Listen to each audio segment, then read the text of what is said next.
Karakoram central national park. ये park दुनिया का दूसरा ऊंचा पार्क कहलाता है। मैं हूँ आलिया और आज हम आपको कराकोरम सेंट्रल नेशनल पार्क के बारे में कुछ दिलचस्प हकायक बताएंगे। ये पार्क गिलगित और बल्तिस्तान में वाक़ा है, जो 5 अजलाह पर मुहित करता है, जिसमें स्कर्दो, शिगर, घांचे, गिलगित और नगर शामिल हैं। हिंदू कुश कराकोरम मगरबी हिमालय के एशियाई बुलंद पहाड़ी सिलसिले का हिस्सा है और वस्ती कराकोरम पहाड़ी सिलसिले में मुहित करता है। तकरीबन 10,600 किलोमीटर तवील और 1 मिलियन एकड़ पर फैला हुआ है।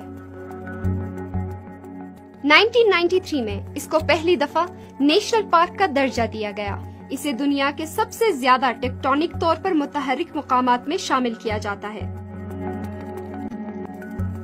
इस पार्क के 40% हिस्से में ग्लेशियर्स मौजूद हैं। दुनिया के 7 बड़े ग्लेशियर्स, जिसमें बाल्तोरो, बियाफो, हिस्पर, सियाचिन ग्लेशियर के अलावा 17 और ग्लेशियर्स मौजूद हैं। इसलिए ये सबसे बड़ा वाटरशेड कहलाता है।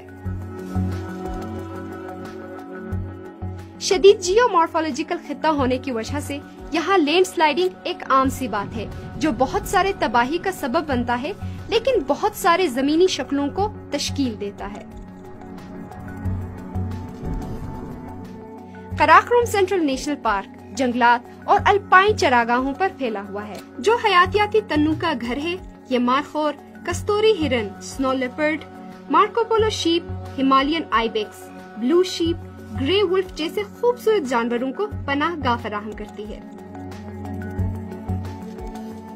दुनिया के 14 ऊंचे पहाड़ों में से 4 ऊंची चोटियां यहाँ मौजूद है, जिसमें दुनिया का दूसरा बुलंद तरीन चोटी केटू, जिसकी बुलंदी 8,611 मीटर, गशाबरुम 2 जिसकी बुलंदी 8,035, गशाबरुम 1 जिसकी बुलंदी 8,080 और ब्रॉड पीक जिसकी बुलंदी 8,051। इसके अलावा 160 ऐसी चोटियां हैं जिनकी बुलंदी 7,000 मीटर से बुलंद है। हर साल लाखों की तादाद में सैयाह और माउंटेनियर्स कराकोरम नेशनल पार्क का रुख करते हैं। ये पार्क दुनिया भर की तरह क्लाइमेट चेंज से मुतासिर हो रहा है और इसकी तहफ्फुज़ अब एक बहुत बड़ा चैलेंज है।